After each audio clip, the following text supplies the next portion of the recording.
Hello guys, in today's video I'm going to show you how to create a thank you page on Mailchimp. And to do this, you have to go to audience and sign up forms here.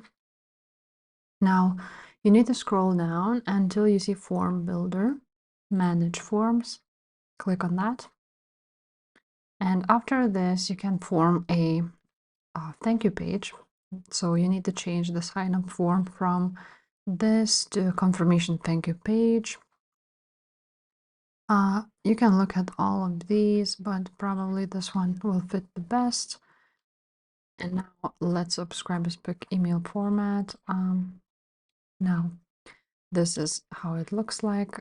That's where you can edit the text. And now this is where you can assign it.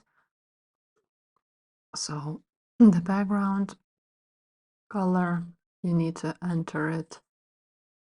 Body, worms, referral badge, and so on and so forth. As you can see, this is where you can edit it. And once you're done, your thank you page form will be done. Now you can also translate it if you want, default language English, and maybe you want to add some other translations.